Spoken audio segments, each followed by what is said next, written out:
And I think others matters more than me because I believe if you lift others, you're actually lifting yourself and you're giving an opportunity for somebody else to lift another person. And so that's the way I'll describe myself is that I'm a person and I'm just in this universe to be able to contribute to the beauty that everything has been put just so that we can build together and help one another. And to recognize the pearl as it's forming, right? And so through that own lived experience, it's giving you the gift of being able to begin to see that in others' lives and in their journey as you walk alongside them. Oh, that gives me goosebumps. I love that. But one question that kept haunting me was, why was I put here? I mean, it's a place where all of us found ourselves, but we're going to leave here someday. But why was I put here? Why? Why am I living in the first place? Yes, we work money. Yes, we have a life. We could build a family. You know, we might have kids. We might have all of that. But when we are gone, what happens? You really shifted in how you saw yourself, that the impact that you could have with others, for others, became more important than the title or the achievement.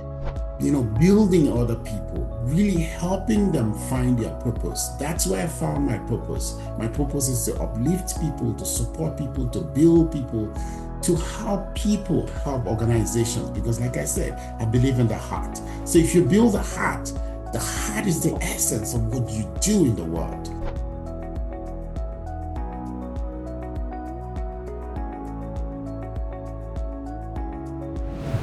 Welcome back to the Healing You Method podcast. I'm Gail Donohue, and I'm here with my dear friend and co-host, Gloria Liebecker. Hi, everyone. We're so glad you're here with us today. This is a space where we explore healing, transformation, consciousness, relationships, and what becomes possible when we bring curiosity, compassion, and presence to our human experience.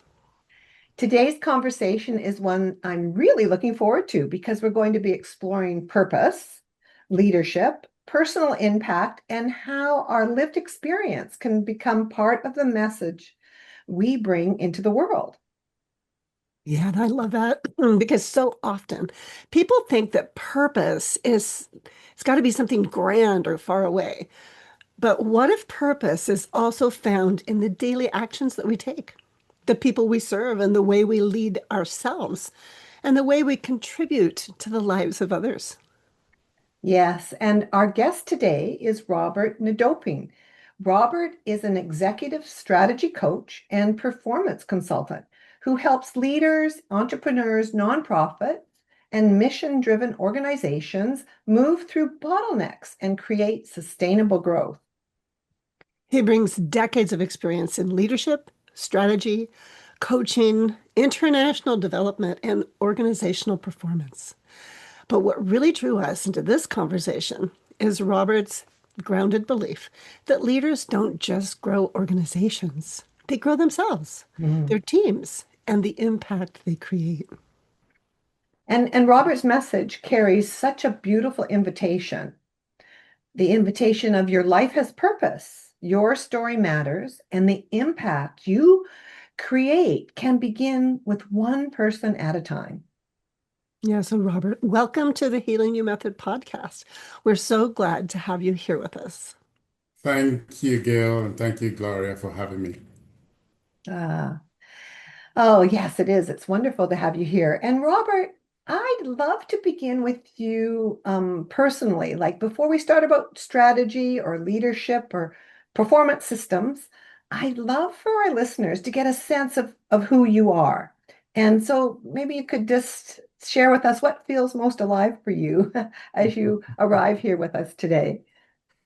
Oh, like I said, I'm humbled to be here. I'm humbled to have an opportunity to have a conversation with your listeners today.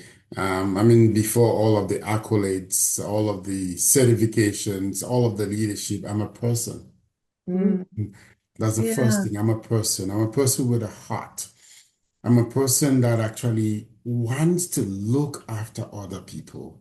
I feel, Ah. I touch, and I think others matters more than me because I believe if you lift others, you're actually lifting yourself and you're giving an opportunity for somebody else to lift another person. And so that's the way I'll Mm. describe myself is that I'm a person and I'm just in this universe to be able to contribute to the beauty that everything has been put just so that we can build together and help one another. Yeah. That's so beautiful what you're talking about your heart as a human being. And what feels important to you that you would love to have people understand about your heart, like your heart behind the work that you do? Yes, I think you mentioned that earlier, and that's, one question I've always asked myself, and it took me a couple of years. I mean, I've lived in multiple countries, did a couple of things in different countries, different continents. But one question that kept haunting me was, why was I put here? I mean, it's a place where all of us found ourselves, but we're gonna leave here someday. But why was I put here? Why? Why am I living in the first place? Yes, we work money. Yes, we have a life. We could build a family. We might have kids. We might have all of that. But when we're gone, what happens? Is it just like a vapor that evaporates? Or are we going to leave something that matters, that other people that are put into this planet are going to enjoy and build it? I think that haunted me for a couple of years, and that's where purpose came into place because I realized there is a purpose for every human being that is put on planet Earth. Whatever you believe in, I don't, that for me, that's not the key essence. The key essence is you were not put here by accident. There's a reason for Mm. why you were put here.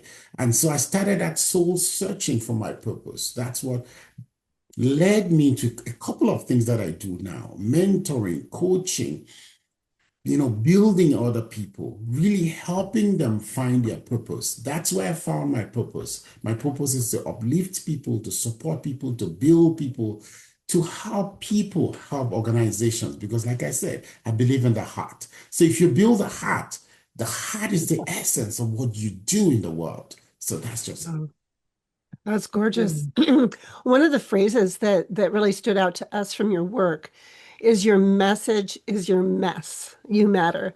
So would you share what that means to you?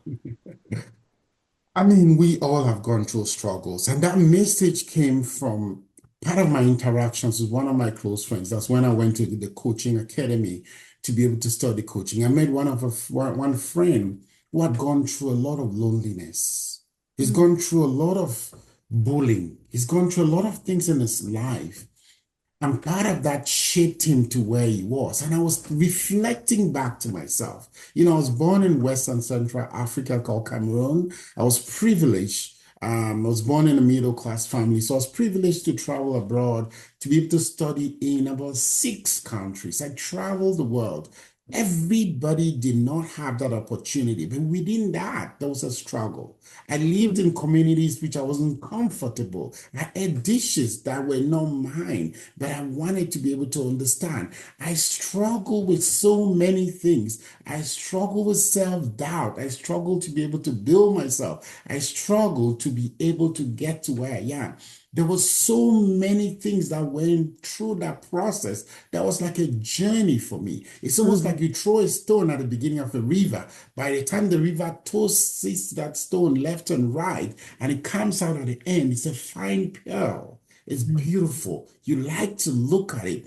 So that was like my own mess because I went through processes that I was very uncomfortable with.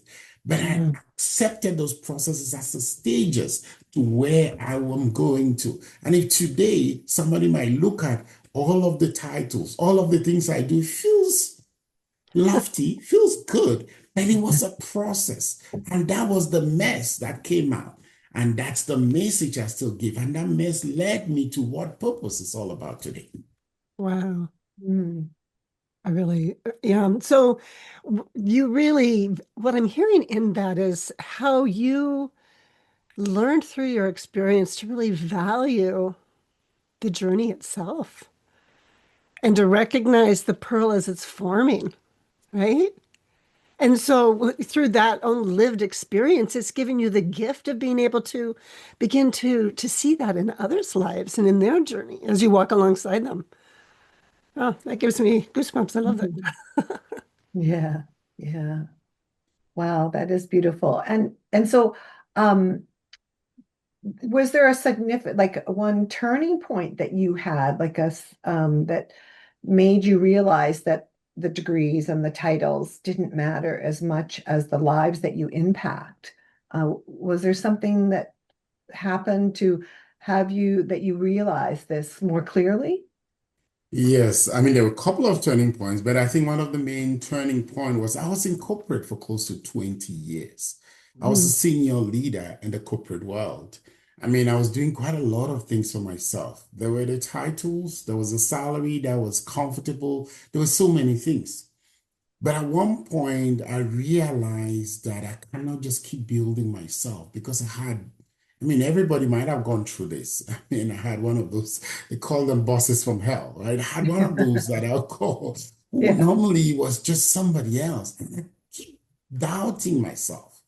And that self-doubt kept building in it. And I asked myself, is this all what I'm meant to be? Do you just Mm. work and money at the end of the day? Or is there more to this? I think that was a challenge for me to be able to think deeper in myself. And within that process, I had to even take a personal retreat to be able to say, let me take some time in and really get deeper into me, into the human being that's inside, the body that we see outwardly. And that's where I realized that it was more than that. There was something I could do in life that I could never even retire. And that is having a purpose, having a reason to live. And for me, that was a turning point. That's what sent me back to training, sent me back to school, sent me back to add a few things. That's what even led to me even creating my own business because I started my business when I was still in corporate, but it got to a time where I said, okay, I needed to now, get fully on my own. So for me, that was a key turning point in my life. Yeah, yeah. So it sounds like you really shifted in how you saw yourself, that the impact that you could have with others, for others, became more important than the title or the achievement. Absolutely. Yeah, yeah. Yeah. So, with your philosophy that leaders don't just grow them organizations, they grow themselves and their teams, and also, the impact and that they're creating it. Um, can you speak a little bit to how you see leadership as inner work? I love that topic. I mean, everything about leadership just gives me goosebumps. I love that topic because, I mean, leadership, I think it's spoken in every part of the world, but I want to go to the basics. Everybody's a leader. That's number one. Mm. Mm, I mean, everybody's a leader. Yes, I can talk about organizations, I can build on all of that, but everybody's a leader. And if everybody's a leader, it starts from a place. It starts from inside.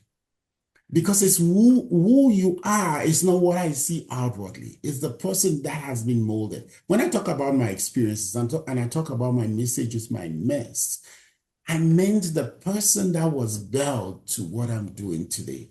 I'm a leader to a family. I'm a leader to my son. I'm a leader to my community. I'm a leader to myself. I need to keep some amount of self-discipline to manage the business that I run. And I have to start with myself. I need to build the inner being of myself to be able to help other people. That's the way I look at leaders, is that there is a piece of you that needs to be shaped and molded. We need to discover ourselves. Sometimes you're taking and you're put at the helm of an organization when you don't even know yourself. You need to build yourself, discover yourself, build that person in you so that you can impart onto other people. And that could even be in your home. It must not be even in an organization or anywhere else. That could even just be in your own home. And yeah. how you exude that personality inside builds the person that moves along and that creates that impact that I so much cherish.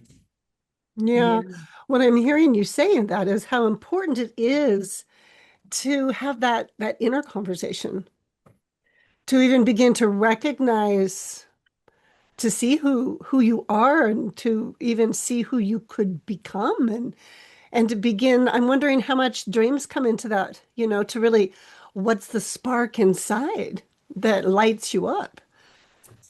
Absolutely. I mean, we have unlimited potentials. That's what I believe. Every human being has a potential that nobody else has. And you need to find that.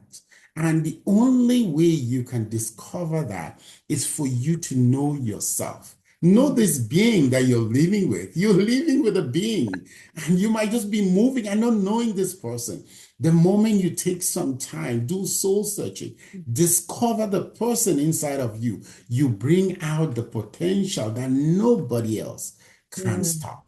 And for me, that's a belief. And for me, that has led me through what I'm doing today. I came to discover the areas which I'm talented. I came to discover my own purpose and where I could support and build other human beings. And that's just what I'm doing. So I'm living a dream. And I'm just hoping that somebody listening, I want to understand themselves to lead their own dreams. yeah, thank you. Oh, yeah. So what you're saying seems so aligned with the kind of work that Gloria and I do. And so I'm interested because it seemed like that bottleneck that that you mentioned seems like that is so important for people, leaders, to have a breakthrough. So when a leader or an organization feels stuck and there's a bottleneck there, but they might not be able to to see it, where do you usually begin to help them? Yeah, I mean, there are a few things I could do. And I do performance system designs, for listeners to know. But number one is I do what I call discovery calls. When I want to be able to understand the leader who is leading a process. It could just be a process. It couldn't be, it might not even be the leader of the organization who is leading a change, who is wanting to be able to make things work better. For me, that's number one. And that's where coaching comes in. Is that on a one-on-one basis, I want to understand the person, but I also want to understand the situation as a whole. And that's where gap analysis will come in, because then I want to see where is the gap? What's breaking? Where sometimes it's just the cultures are disconnected. Maybe you bring in different people, the organization has had a culture where they want to sustain for such a long time, and you bring in different people with a different culture. So the implementation direction might be different from the culture that has been established in the organization.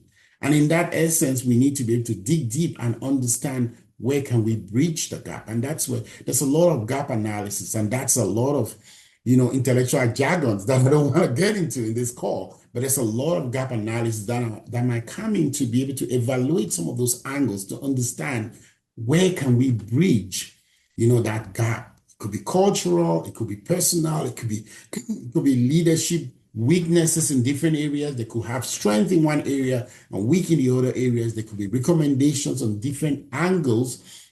There could even be group coaching calls where we get feedback, from staff within the organization as to how they feel, how implementation have gone up, how things have gone wrong. And that's where we start bridging the gap by trying to put them together and give recommendations as to directions that we go. And then we monitor implementation to make sure that things are stable, give them documentation now to be able to implement and go along. Most often, these processes might take a while, or it might just take a short time, depending on the nature and the gravity of that breakage or difference. Mhm. Yeah, and it's interesting because I have a question about that as you were describing with doing the gap analysis, etc. Um, what about like how do you help someone if they're the leader wherever they might be, and there's a deeper pattern there that needs attention more in the human aspect of it, and but the person is seeing it's just a surface level problem. How do you help those people like really? I love that question. And it happens all of the time because we're human beings. Like I said in the Yeah. beginning, we're human beings. And, we've lived in this body. Some people have lived in their bodies for 50 plus years, 60 plus years. So you've lived in your body for such a long time. And the first thing is you believe in yourself better than other people. And sometimes you've believed in a lie, or believed in something you feel is the best way to do things. It's in Mm, your head. I think number one is I try to create understanding without bringing down somebody, because Mm. sometimes a word might make somebody feel so bad. A word might feel you discredit everything they do. So I try to create an understanding and visibility of where Mm. things might be going wrong. Just what I would call, a second eye as to how you look at things. Mm. Whereby, yes, these are things you do really well. These are directions that you take. But based on these directions, this is data to show that this direction has not worked pretty well. But what if you were to make an attempt to switch into this direction and try things out in a different way? And one thing I make it very clear is you are the one implementing. I'm simply challenging you to get another thought to handle things. I won't come and say, okay, this is what you're supposed to do. This is how I'm not a teacher. I'm a coach. And the first thing I want to do is to bring out another part of you that maybe you were never using, but that is existing in there. And just so that you get another view of how you could manage things. And that way I could say, try it. If it doesn't work, fine. You can go back to the same way you were doing it. You just try it. But based on data, you've been doing things this way and things have not gone the absolute best. But what if you were to try another way, and I try to challenge you and push you to say, just try it this way, and if it doesn't work, that's fine. You could definitely go back to, but if it works, it's a win-win, right? The organization wins, you win, and it's not about me, it's about you. Mm. Yeah, yeah. You also have a strong focus on sustainable performance systems. So I love the word sustainable. Mhm. There are so many people that they're trying to succeed by pushing and forcing or just overdoing, right? So unpack for us a little bit what sustainable performance, what that means to you. I like that you guys are using those words that I really enjoy the most. I mean, sustainability is a major word. And I think if you're building a business, you're building, something that you feel is not just for you. Hmm. You want to maybe leave it for generations. You want it to live even when you are away. You want it to be sustainable. I mean, we live in a world where people, love, the titles, the love, social media likes, So people will do things just because they want to be seen. They want to be heard. They want to be promoted. But sometimes those things are not sustainable. They could happen now. You get a few leads, you get a few people, but it ends there.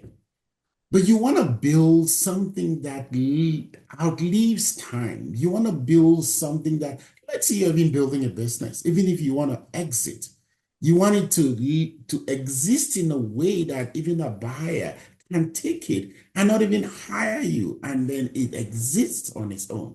And sustainability, I think, is so major in whatever we do, even if in a household. If I want to build a house, take for example, I want the house to last for even 50 years. If I was given an opportunity to be able to select the type of house I want to buy, I don't want to buy a house that will be breaking apart after 5, 10 years and I have to keep renovating. I want a house that would really last for long, that even if I want to sell it, the value stays the same. And I'm using that basic example, is that if you're building a business, you're building something, you want it to last. And when you want it to last, there are pillars that you must build. It starts from the beginning, which Mm. means once you notice that you put a weak foundation in a building, it breaks apart.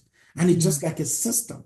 If you don't put the systems well in place, it will break apart. And then there will be a disconnect. There's communications. There are other aspects that are going to be disconnected. And in a very short while, you notice you start all over again. You want to build something that can last for a very long time. You put strong foundations. You connect the dots. You take your time. You test it. You Okay. evaluate it. And all of those pieces are part of sustainability. And that's why I call it sustainable system, because one, the foundation has been set well. Two, the dots have been joined. Three, it has been tested. over time. It's not just 1 month, 1 day. It's been tested to work. Feedback has been received, and people can work together. And then evaluations are done, because sometimes maybe what you built last year might not be sustainable this year. AI is coming. It has come. It's here. And people built businesses 10 years ago. It might not be the same. They need to update their businesses. They need to embrace the new trend. And that's how sustainability is ongoing. Because every time you want to make sure it's living the times. Yeah, I really appreciate how you work with people and with the whole system of the organization for them to the gap seems like it's really important, that you're really looking at a map of the whole system. It's not just one little isolated piece, but how it's interconnecting and how it's communicating within itself.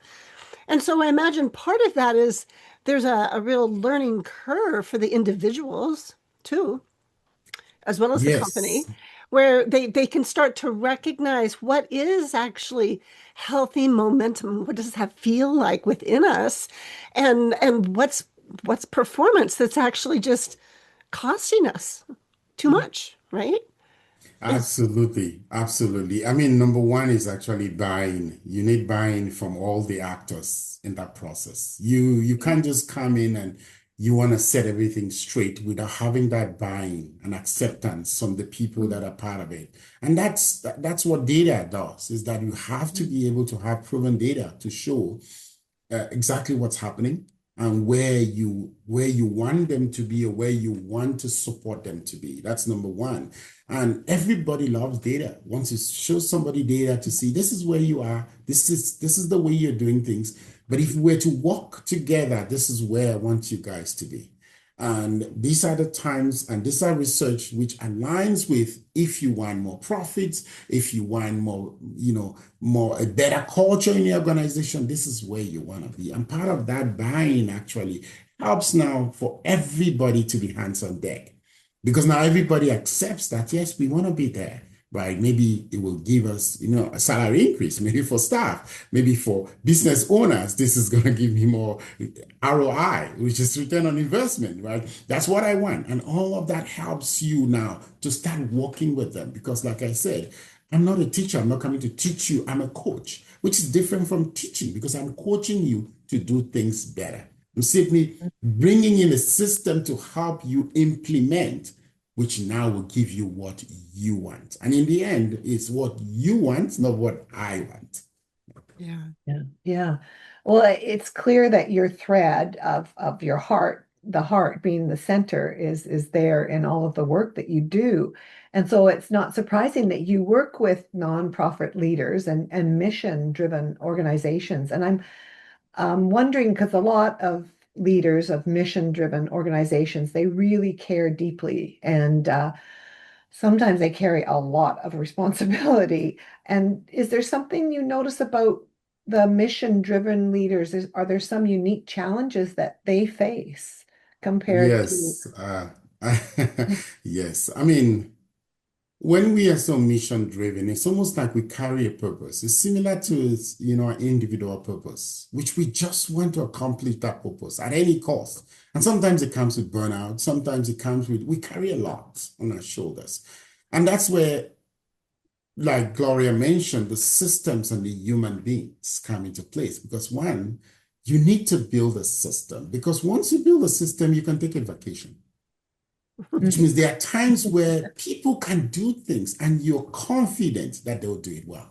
You must not carry it all alone, because once you're mission driven, yes, you want to do a lot because you carry that mission, which is very big. And for me, that's my passion, is that I want to support you with all of the mission. I want to support you, create a system where you have either AI people doing things that you are confident. That's number one, confident about. And then you can see the results, which means it's not something you're worried about. And you can focus on the key piece. If it's governance, if it's leadership, you can focus on all of that, because you know the mission is being thought right from the grassroots, right from, the receptionist to you.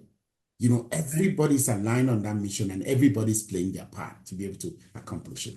Yeah, So you would say that if people that are involved in mission-driven or perhaps other for-profit companies as well, that if there is a pattern where they neglect themselves, you would start to look at that system that's set up and I, what is there for them. Well, so why is this not happening that they can take care of themselves and take a holiday?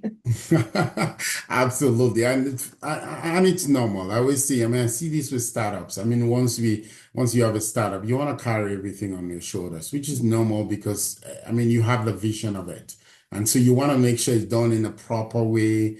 But it comes a time where it's not even sustainable, and it comes a time where you can't grow because if you stay one man show, you just stay on the same spot.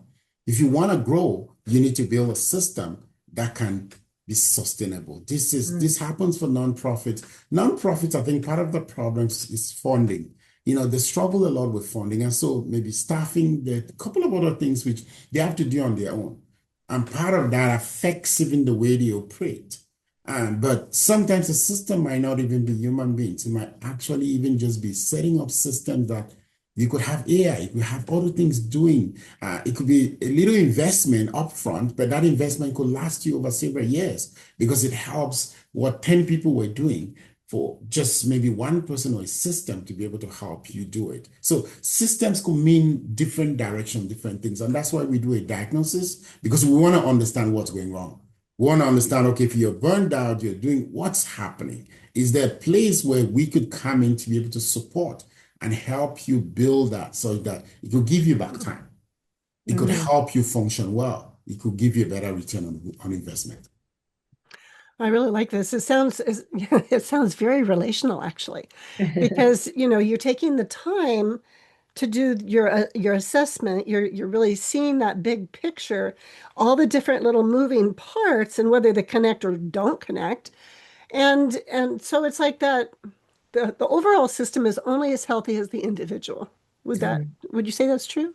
That's true. That's true. And that's why I said we must get buy-in from the individual. We must understand the individual that's leading on that's managing the process because it starts from you and openness is necessary. You must be open to change. You must be open to understanding things that maybe you don't know existed.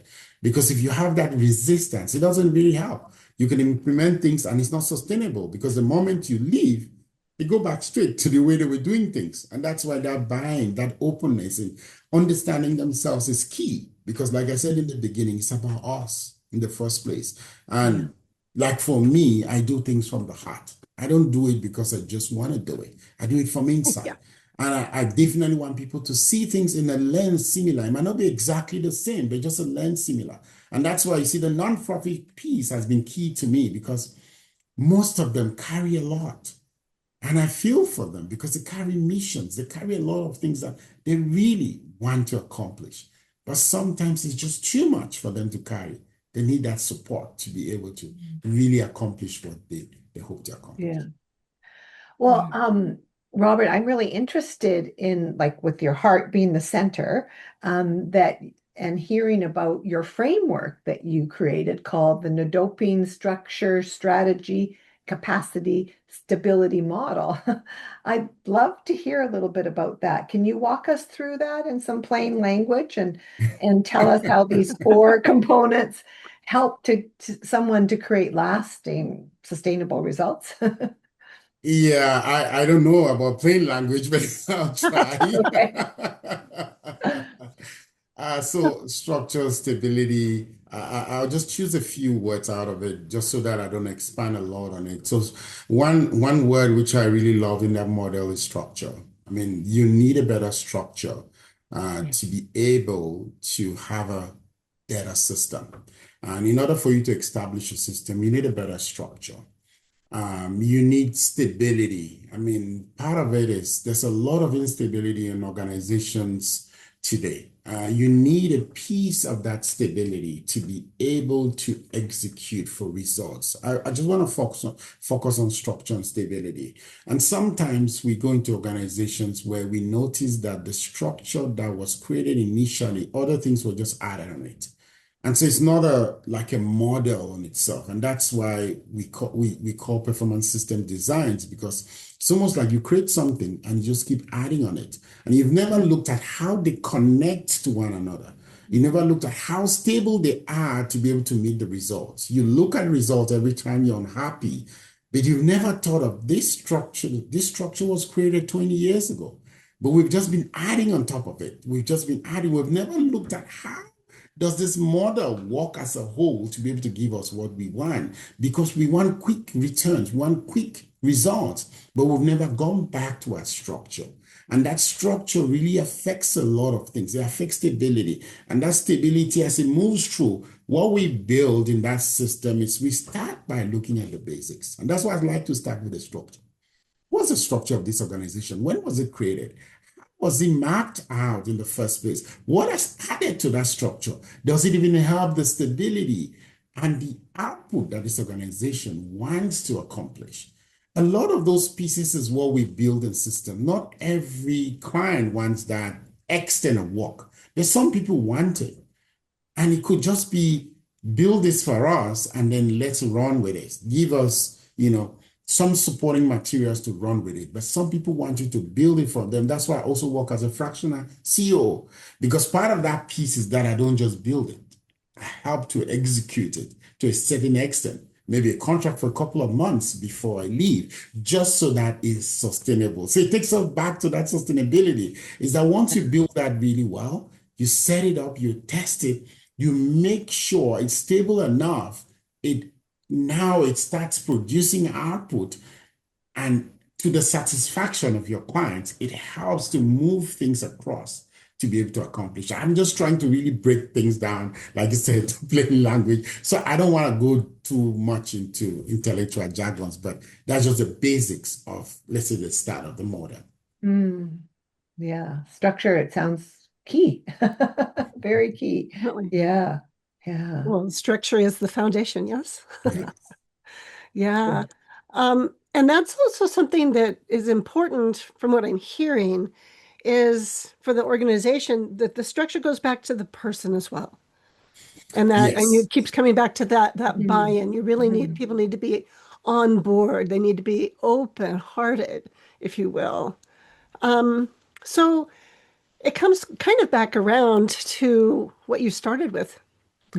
And it's one of the practical invitations perhaps that you offer people is to take a moment and ask themselves, why am I here? And what can I do to make someone else's life better, right? How do you guide people through that? Because I'm sure that's a key piece.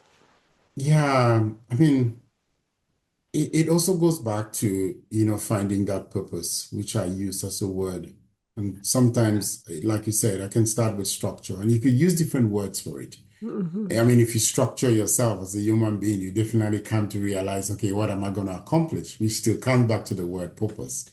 And structure could start with the human being and really looking at one piece is, have you really enjoyed what you're doing? And a lot of the times, to be very honest with you, like for me, I realized I was fulfilling my purpose, but I didn't know that word, which means that every time I was put in roles, I was always mentoring people. I was coaching people. I was building people, but I didn't put any name tag to it. But I just realized it's something that was innate. It was inside of me. And the best way to help somebody find out is, what do you really like doing? What are some of those things you do without any difficulty? Some of those things you really just enjoy doing. Some people love to sing. Honestly, they can sing from their heart. It could be a purpose. Yeah. It's really to bless people with songs of different nature. They're things people love to do. And they might not even realize they're just a calling. That's what they were meant to do. But yet, because of the needs of this world of money, sometimes we have family needs, we get to leave the things we really love because we want to run after the things that the demands of the current world. So for me, I go back to the basics. What are some of those things you really enjoy? You just love doing, and you realize you do it without any struggle. That's where I begin. And then we build from there. And then most of my clients will be like, oh yeah, this has always been what I enjoy. And the moment you go back to those basics, you just realize you might even be working, but you're just living your dream. And most often even earning money out of it. Yeah, so that's one simple thing that you're offering our listeners that they could do this week. Just, 2 5 minutes. Ask that question. What is it that I love to do? They could just begin with that question. Is that correct, Robert? 100%, Gail, 100% is what is it that I love doing? What Mm, is it that I've always done without, I mean, it just, there's some joy that comes to me each time I do it, and I do it without any struggle. What is that? And there could be a couple of things, but once you mold those things together, you start realizing there's a direction that you have. There's something you love doing. For me, I encourage people, do what you enjoy doing. That's number one. Mhm. yeah, yeah.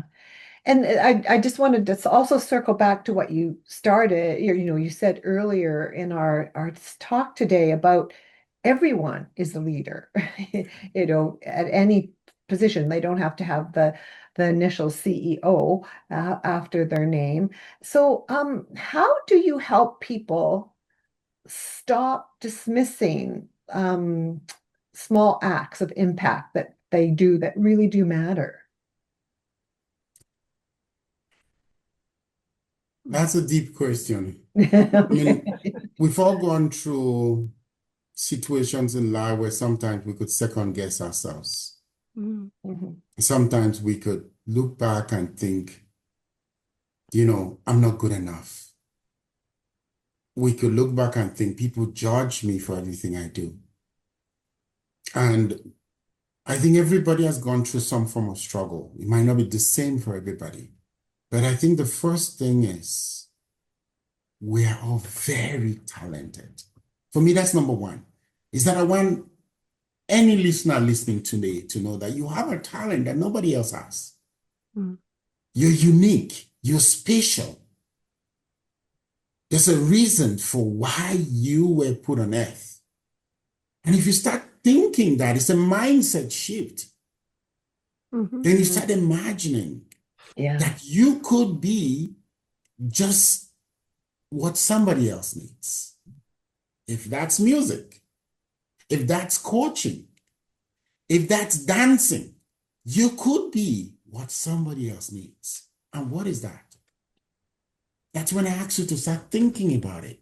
What are some of those things you would just love to do? If I were to ask you one thing you really love, let's say, Mhm. Gail, Gloria, I were to say, what is that one thing you love from the bottom of your heart, which is like it makes you come alive? And imagine that somebody else needs that. Mhm. So if you keep it to yourself, you're being selfish. What you love is what somebody else needs. Mm. And just imagine that the moment you start doing it, you're helping somebody without even knowing. Like there are some music I listen to, which just gladdens my heart. So somebody else is making me happy.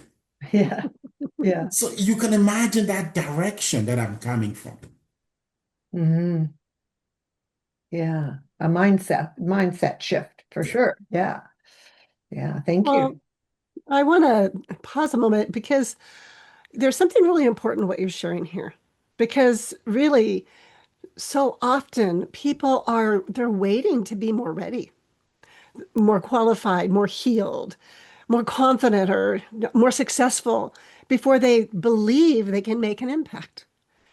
And what you're doing is you're actually slowing it down and teasing it apart gently for people to begin to see or recognize where the impact already is being made. They just hadn't connected the dots. I love that word, Gloria, connecting the dots. And for me, that's where we start. Just Mhm. connect those dots because it's there. It's not like, there's nothing new. I don't come in to say, teach you something new. No, it's right inside of you. It's just now to connect the dots and start using it the right way. Yeah. Or just start using it. Yeah, Yeah. exactly. I mean, just start using it. Yeah, yeah. And it also sounds like, with this purpose, it's less about searching for the perfect answer, and it's more about noticing where we're already loving what we do, or where we're being invited to help, and then we can kind of go, oh, like I'm doing this naturally. Honestly, if you were to ask me, Gail, there's no perfect answer. Yeah. No Right. one is perfect. Just like Gloria said, just start using it. And you just Yeah. need to, sometimes it's just a discovery that, oh, I did this. I've Mhm. always done this. I Mhm. didn't know it. Enjoy that. It's just a discovery of ourselves. And that's why when we began, I said we discover ourselves. We Yeah. find ourselves. And once you find yourself, there are things you do effortlessly. And you enjoy doing them. That's the beauty of it. It's just you Yeah. just enjoy doing them. Yeah. Yeah. And it's so That's much that on this podcast, we often say that all healing is relational. And as you've spoken today and we've been listening, I hear that leadership is relational too. It's relationship with self, it's relationship with others, relationship with the team, relationship with the mission, relationship with community. Central is that relationship piece, it sounds like. Yeah. Yeah. yeah. Yeah. What? Yes, it's all relational. I mean, it's hard to disconnect a lot of that. And that's where we started by saying, you know, leadership is not a title.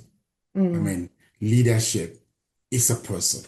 That's number one before anything else. Yeah. yeah. Beautiful.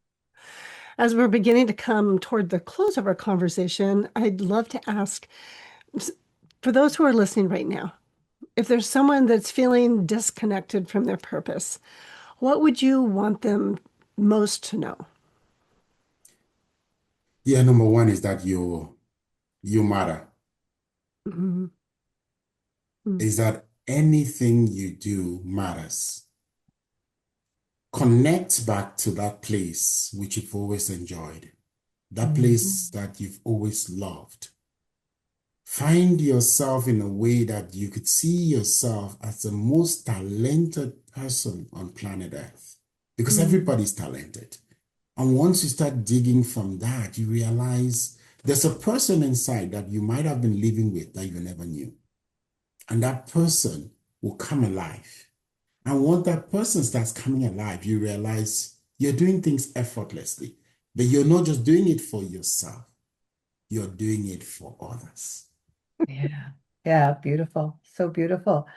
So, Robert, for our listeners who want to learn more about your work and connect with you, explore what you offer through Ndoping and Company, where is the best place for them to find you? The best place is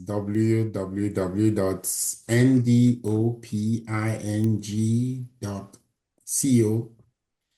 Um, you can also shoot me an email, which is simple, ndoping.co.com, Doping Coaching. We're also on social media.